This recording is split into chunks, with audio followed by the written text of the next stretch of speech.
Hello dear students and welcome to my YouTube channel. आज की इस वीडियो के अंदर हम होम्योस्टेसिस के आखिरी टॉपिक यानी थर्मो रेगुलेशन इन ह्यूमन को डिस्कस करने जा रहे हैं। डेफिनेटली इंसान एक मैमल में शुमार होता है और ये अपनी बॉडी का जो टेम्परेचर है उसे कांस्टेंट रखता है, उसे रेगुलेट रखता है। लिहाजा आज हम डिस्कस करेंगे कि ये अपनी बॉडी का जो टेम्परेचर है उसको किस तरह रेगुलेट करता है और किस तरह ये अपनी बॉडी के जो मेटाबॉलिक एक्टिविटीज़ हैं उनको नॉर्मल लिमिट में रखता है। तो देखते हैं जनाब, इंट्रोडक्शन करते हैं। Human are homeotherms like all other mammals because it keeps its body temperature constant। जैसे मैंने आपको बता दिया, दूसरे तमाम मैमल्स की तरह इंसान भी एक होम्योथर्मिक लिविंग ऑर्गेनिज्म है जो कि अपनी बॉडी के टेम्परेचर को कांस्टेंट रखते हैं, यानी इन्वायरमेंट के साथ इनका बॉडी टेम्परेचर फ्लक्चुएट नहीं होता, कांस्टेंट रहता है। याद रखिएगा, इंसान की बॉडी का जो कांस्टेंट टेम्परेचर है वो तकरीबन 37 डिग्री सेंटीग्रेड होता है जी। Normal body temperature, the normal body temperature is between 36.5 to 37.3, यानी एक रेंज दी गई है, या 97.4 टू 99.5 फ़ारेनहाइट। सेंटीग्रेड में बात करें तो इंसान की बॉडी का टेम्परेचर इसके बीच में रहे तो हम उसे नॉर्मल कहते हैं। फ़ारेनहाइट की बात कहें तो 97.4 से लेकर 99.5 तक फ़ारेनहाइट तक इंसान की बॉडी का टेम्परेचर नॉर्मल रहेगा। एक और बड़ी अहम बात, बॉडी में गेन और loss heat as a result of both internal and external changes. Body के अंदर कुछ इंटरनल चेंजेस वाकई होती हैं और एनवायरनमेंट में कुछ एक्सटर्नल चेंजेस हैं जिनकी वजह से बॉडी का टेम्परेचर चेंज हो सकता है। ये टेम्परेचर कभी ऊपर जाना चाहता है, कभी नीचे जाना चाहता है, और इसी को वापस नॉर्मल पे मेंटेन करने को हम थर्मो रेगुलेशन इन ह्यूमन कहते हैं। रेगुलेशन ऑफ टेम्परेचर, जनाब ये टेम्परेचर एनवायरनमेंट में फ्लक्चुएट करता है, तो बॉडी में जब फ्लक्चुएट करने लगता है तो उसे कैसे रेगुलेट किया जाता है? Human body regulates its temperature in normal range by the following three methods। इन तीन तरीकों से बॉडी जो नॉर्मल टेम्परेचर है उसको रेगुलेट करती है, उसको एक खास लिमिट में रखती है। पहला है जनाब हीट प्रोडक्शन। जब बॉडी का टेम्परेचर गिरने लगता है, कम होने लगता है, अक्सर औकात ऐसा होता है कि बैरूनी टेम्परेचर 37 से नीचे ही होता है, तो बॉडी के अंदर सबसे पहले हीट की कमी होने लगती है, तो बॉडी खुद हीट प्रोडक्शन करती है। अभी हम देखेंगे कि किन तरीकों से करती है। Second is heat loss.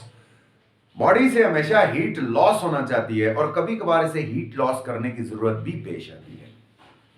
Third is heat conservation, heat को संभालना, हीट को कंजर्व करना बॉडी में, यह भी एक इंपॉर्टेंट फंक्शन है जिसकी वजह से बॉडी का जो थर्मो रेगुलेशन है ह्यूमन की वो मेंटेन रहता है। तो आइए इन्हें वन बाय वन डिस्कस करते हैं।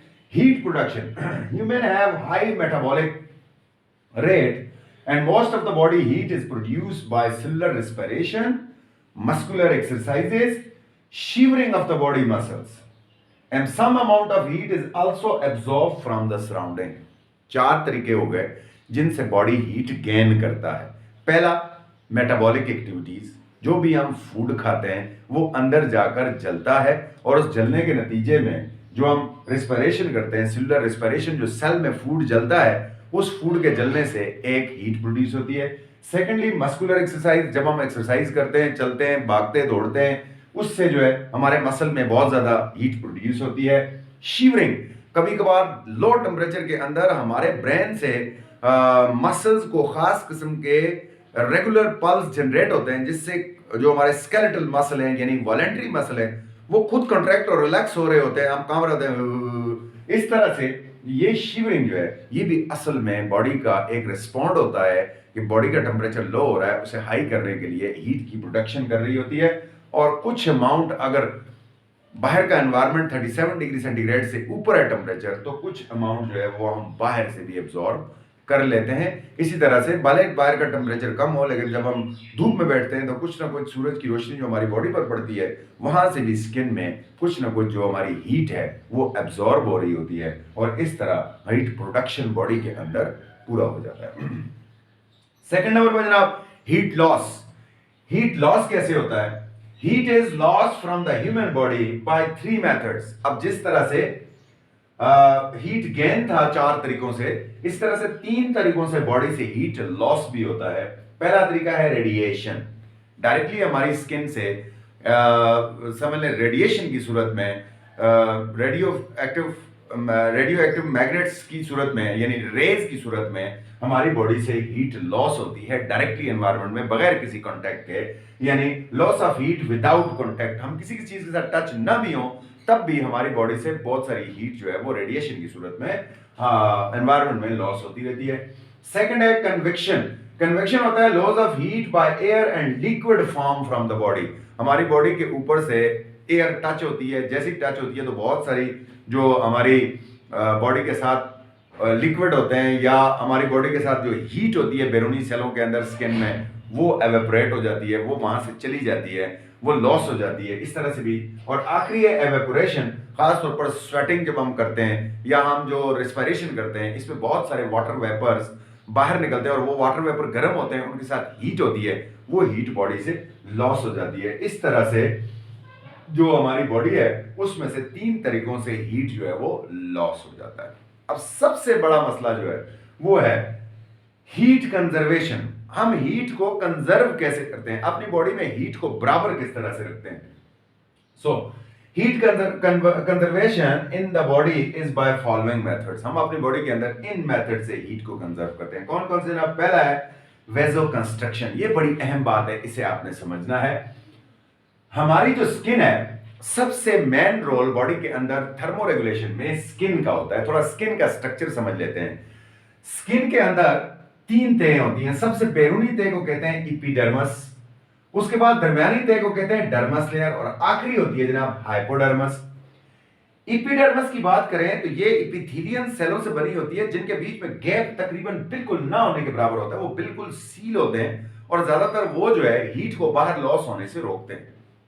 ठीक है, लेकिन इसमें जगह जगह छोटे छोटे सुराख होते हैं। जैसे यहां पर एक सुराख है, यहां बाल के साथ एक सुराख है, इसमें बाल लगे हुए होते हैं। ठीक है, ये बाल जो है, बाल के नीचे हेयर फॉलिकल्स होते हैं और इसके साथ सेबेशियस ग्लैंड्स होते हैं। ये सेबेशियस ग्लैंड है जो कि स्किन को मॉइस्ट करने के लिए भी कुछ सिक्रीशन प्रोड्यूस करता है, ऑयली सिक्रीशन, ताकि स्किन नरम रहे। उसके अलावा ये जो आपको नजर आ रहा है, ये है जनाब स्वेट ग्लैंड। स्वेट ग्लैंड भी आपकी जो कैपिलरी होती है, ब्लड की कैपिलरी जो स्किन में आई होती है, उनके एंड पे जुड़े होते हैं और जब इन्हें जरूरत पड़ती है तो ये ब्लड में से जो हीट है उसे एब्जॉर्ब करके वाटर के साथ बॉडी से बाहर निकालते हैं। स्वेट आपको पसीना स्किन पे निकलता है। ये एक कैपिलरी है जो कि आपकी स्किन में आ रही है, यानी आर्टरी, आर्टरियूल और फिर कैपिलरीज में डिवाइड होकर स्किन में एक जाल बना रही है। नॉर्मली इसमें 2 तरह की चीजें मौजूद हैं। एक तो कैपिलरीज हैं और दूसरा ये जो है इसे कहते हैं शंट वेसल। ये बड़ी इंपॉर्टेंट होती है। जब वेसो कंस्ट्रक्शन होता है तो यहां से ऊपर आर्टरियूल्स इन सप्लाई बंद कर देता है, आर्टरीज में सप्लाई नहीं जा रही होती है। ठीक है जी, वेसो कंस्ट्रक्शन में इन कैपिलरीज तक ब्लड सप्लाई नहीं पहुंच रही होती है, बल्कि ब्लड यहीं नजदीक से शंट वेसल से मुड़कर वैन में से वापस चला जाता है। इस तरह कम से कम ब्लड जब स्किन के करीब जाता है तो कम से कम हीट लॉस होता है और इस तरह हीट को कंजर्व किया जा सकता है। ये एक बड़ा जबरदस्त तरीका है। उसके बाद कभी जब सर्दी बहुत ज्यादा हो जाती है तो वो आगे मैं आपको समझाऊंगा कि ये हेयर जो है ये इरेक्ट हो जाते हैं और एयर के इरेक्ट होने से ये सेबेशियस ग्लैंड का होल बंद हो जाता है और उसके अंदर कुछ एयर ट्रैप हो जाती है जिससे एयर बम बन जाते हैं, जिन्हें हम गूस्ट बम भी कहते हैं। वो गूस्ट बम जो है वो भी इंसुलेशन का काम करते हैं और बॉडी से हीट लॉस को, हीट गेन या हीट लॉस को रोकते हैं। उसके अलावा जनाब स्टॉपिंग ऑफ स्वेट प्रोडक्शन, बिल्कुल ये स्वेट जो है ये भी प्रोडक्शन इसकी बंद हो जाती है, ठीक, जिसकी वजह से हीट लॉस रुक जाता है। उसके अलावा शीवरिंग, ये जो मसल है खास तौर पर, ठीक, ये मसल कॉन्ट्रैक्शन मसल है, ये वॉलेंट्री मसल है, ये बड़े जोर से स्किन के अंदर कॉन्ट्रैक्ट होने लगता है और इसके कॉन्ट्रैक्ट होने से क्या होता है कि तब भी हीट जनरेट होना तेज हो जाती है। इसके अलावा मोर यूरिनेशन, यूरिन ज्यादा आने लगता है ताकि बॉडी के अंदर की जो हीट है उसे कंट्रोल किया जा सके। इसके अलावा कॉन्शियस कंट्रोल, कुछ हम खुद भी, इस वक्त मैंने कोट पहना हुआ है, गर्म कपड़े पहनते हैं या फिर हम जो है वो गर्म जगह पर रहते हैं, सरद इलाके में जाने से अपने आप को, अपनी स्किन को बाहर एक्सपोज होने से बचाते हैं या एक्सरसाइज करते हैं, इन कुछ तरीकों से हम खुद भी हीट को लॉस से रोक सकते हैं ना। तो इस तरह से बॉडी जो है वो हमारी हीट की लॉस को रोकती है, उसे कंजर्व करती है अंदर ही, ताकि हमारी बॉडी का टेम्परेचर 37 डिग्री सेंटीग्रेड के आसपास रहे। ये सारे काम करवाता कौन है, ये एक और सवाल है कि बॉडी के अंदर ये सारा जो कंट्रोल है ये कैसे होता है। थर्मोरेगुलेशन का कंट्रोल क्या है, कंट्रोल ऑफ थर्मोरेगुलेशन को डिस्कस करते हैं जनाब। So thermoregulation is mainly controlled by the nervous system and by the chemical control. So हमारी बॉडी में दो कंट्रोल सिस्टम है, हमें पता है, एक तो नर्वस सिस्टम है, दूसरा केमिकल ग्लैंड सिस्टम है, राइट। तो इन दोनों तरीकों से हमारा जो नर्वस सिस्टम है वो और हमारा जो केमिकल कोऑर्डिनेशन सिस्टम है वो दोनों हमारी थर्मोरेगुलेशन को कंट्रोल कर रहे होते हैं। तो देखते हैं आप नर्वस सिस्टम में क्या है। नर्वस सिस्टम में हमारे दिमाग का एक हिस्सा है जिसे कहते हैं हाइपोथैलेमस, ठीक है जी। ये दिमाग, बड़े दिमाग के नीचे एक छोटा सा हिस्सा होता है, उसे कहते हैं हाइपोथैलेमस। हाइपोथैलेमस एक कमाल का सेंटर है जो बॉडी की हीट को फौरन डिटेक्ट कर लेता है कि इस वक्त बॉडी में हीट ऊपर जा रही है या नीचे जा रही है, और वो फौरन उसे नॉर्मल पे ले आता है। अभी मैं आपको बताऊंगा कैसे नॉर्मल पे लाता है। और इसके साथ साथ इसके मावन होते हैं हमारे थायराइड से पैदा होने वाला ग्लैंड थायरोक्सिन, जो बॉडी के मेटाबॉलिज्म को कंट्रोल करता है, कभी उसे तेज करता है, कभी स्लो करता है। जैसे ही हीट्स की जरूरत पड़ती है तो थायरोक्सिन काम करता है लॉन्ग टर्म पे। और शॉर्ट टर्म की बात करें तो हमारे एड्रिनल कॉर्टेक्स यानी गुर्दों के ऊपर जो एड्रिनल ग्लैंड्स होते हैं उनके अंदर से एक हार्मोन निकलता है, उसे एड्रेनलिन कहते हैं। और वो एड्रेनलिन शॉर्ट टर्म में मेटाबॉलिज्म को तेज करने या स्लो करने में मेन रोल प्ले करता है। इमीडिएटली अगर बॉडी की हीट लॉस हो गई है या इमीडिएटली बॉडी को हीट की जरूरत है तो फिर एड्रेनलिन काम करेगा, ठीक है। लॉन्ग टर्म पे थायरोक्सिन काम करेगा। काम होता कैसे है, पूरा फीडबैक मैं आपके सामने रखता हूं। बॉडी का नॉर्मल टेम्परेचर है 37, फॉर एग्जाम्पल 37 से किसी भी वजह से टेम्परेचर राइज हो गया, ऊपर जाने लगा। जैसे ही ऊपर जाने लगा तो हमारे ब्लड के अंदर और इसके अलावा हमारी स्किन के अंदर रिसेप्टर्स मौजूद हैं। वो रिसेप्टर उसको फौरन फील करेंगे कि जी टेम्परेचर राइज हो रहा है, और ये सेंड करेंगे मैसेज हाइपोथैलेमस ऑफ ब्रेन को, दिमाग के हाइपोथैलेमस को मैसेज सेंड करेंगे।